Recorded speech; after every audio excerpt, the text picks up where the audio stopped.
সাগরকন্যা কুয়াকাটা। আজকে আমরা এই ভিডিওতে সাগরকন্যা কুয়াকাটা যাওয়ার পথে এবং সেই কুয়াকাটা বীজটা দেখাবো। আমরা বেশি সময় থাকতে পারিনি, সেজন্য চারপাশে ঘুরতে পারিনি। আরেকদিন আমরা চারপাশে ঘুরবো। তো আমি যেটুকু দেখছি তোমাদের সেটুকুই দেখাবো। তো চলো শুরু করা যাক। আমরা সকাল প্রায় 5টা 5:30টার দিকে রওনা দিয়ে আমরা কুয়াকাটার উদ্দেশ্যে আমাদের বাড়ি। যেহেতু পটুয়াখালী, আমরা একটা বাইক নিয়ে আমার বাইক, আমি, মামা আর আমার একটা ভাই চাচাতো ভাই, সাথে সাথে আমাদের বাইক নিয়ে আমরা চলে যাচ্ছি কুয়াকাটা, সাগরকন্যা কুয়াকাটা, যেখানে পর্যটকের ভিড় সবসময় পড়ে। আর আজকে বর্তমানে কুয়াকাটার ঈদের তৃতীয় দিন চলতেছে আজকে। তো আজকে এই ভিড় তো পড়বে মারাত্মক, আর মারাত্মক ভিড়ই পড়ছিল। সো আমরা 24 তারিখে রওনা দিয়ে দিই কুয়াকাটার উদ্দেশ্যে। আর যেতে যেতে আমরা চলে আসি কি জানি কয়টা রে, সাকারিয়া বাজার। সাকারের পর আমরা চলে যাই, রওনা দিয়ে দিই অনেক দূরে। তারপর আমরা চলে আসি আমতলি এসে আমরা কিন্তু প্রায় 1.5 ঘন্টা আমরা রাইড করছি। তার ভিতরে আমাদের গাড়ি নষ্ট হয়েছিল। সো আমরা আমতলি থেকে এখন আবার যাব সামনে রওনা দিকে। সো আমরা কিন্তু আমতলির একটু পরে একটা বাজারে আমরা এখানে ব্রেক দিই কারণ এখানে একটু হালকা পাতলা কিছু নাস্তা করার জন্য।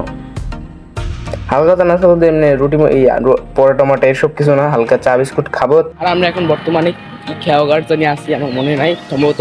আর আমাদের বাইকটা আবার এখানে একটু হালকা ব্রেক দিচ্ছি, মানে হালকা একটু নাস্তা করছি, চাটা খাইতেছে। তারপর আমরা ছয়লাইনে আবার ব্রেক করছি। বাজে কিন্তু 7:45 আমরা রওনা দিয়ে মনে করেন 6টা বাজে, 6টারও আগে কিছু সময়। সো সেই সময় কোনো রাস্তায় গাড়ি ছিল না, এখন মোটামুটি একটা গাড়ি দেখা যাচ্ছে। দেখুন কি সুন্দর আম গাছে আম হয়েছে। আর এটা হচ্ছে কি খেয়াঘাট জানি আমার মনে করছে বুইরার খেয়াঘাট আছে বর্তমানে আমরা। আর সামনে এসে আমাদের বাইকটা, আর তার আমার মামাই আর সাবিল ভাইয়েরা তারা নাস্তা করতেছে, আমি খাইলে আসি। তো দেখা যাক সামনে ছয়লাইন এই পায়রার সাথে নামতে হবে, পায়রা কেন্দ্র।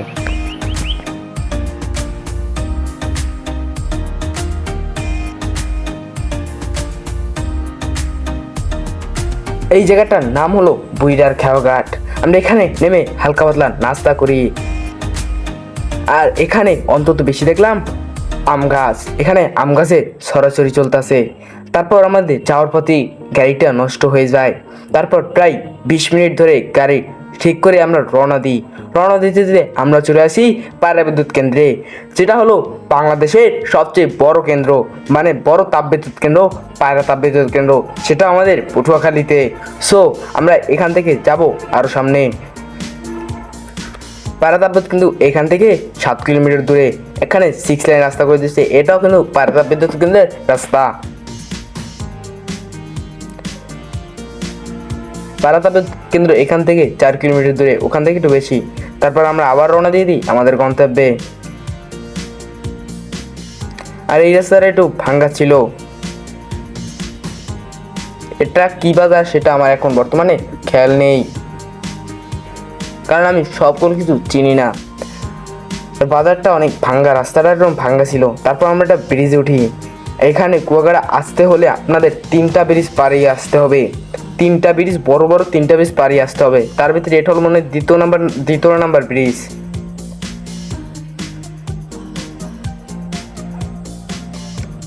আমাদের যাত্রার সঙ্গী হিসাবে ছিল আমার মামা, ছোট মামা আর আমার চাচাতো ভাই। তারপর আমরা কিন্তু কুয়াকাটা পৌরসভায় স্বাগতম জানিয়ে ঢুকে গেলাম কুয়াকাটা পৌরসভার ভিতরে।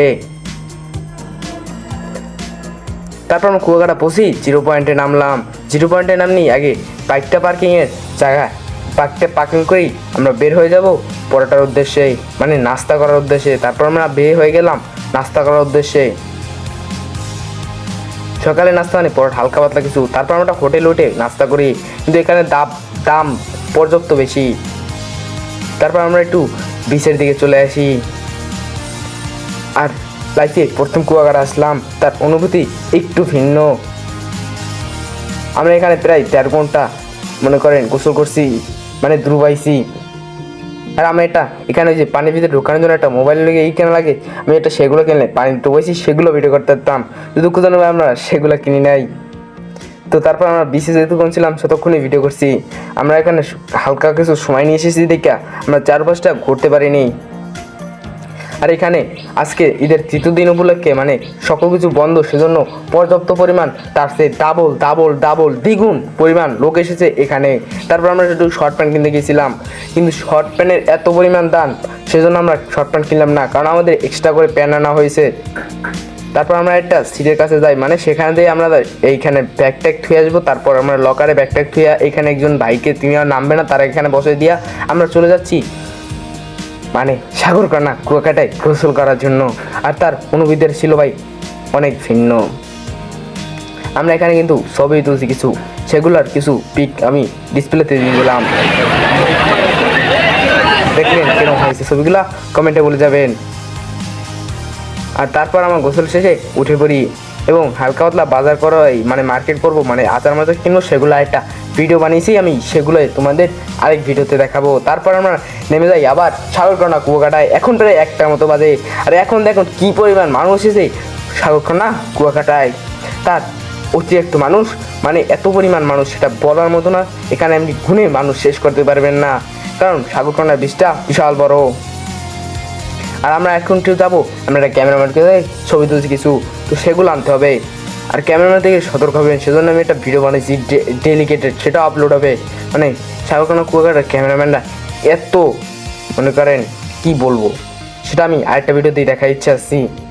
সো আমরা এখান থেকে তার কাছ থেকে ছবি নিই। কুয়াকাটা বিচে আছে, কুয়াকাটা প্রচুর মানুষ কথা বলা যাচ্ছে, এখন আবার আমরা যাবো এখন গোবরটিতে আসছি আর কি। এই দেখুন ওটা প্রচুর মানুষ করছে সকালে থেকে, আমি যখন আইছি 9টায়, সে সময়। আজকের মতো আমরা এখানে বিদায় নেব, তো দেখা হবে আজকে ভিডিওতে। আমি মনে হয় কুয়াকাটার কিছুই দেখাতে পারিনি আপনাদের।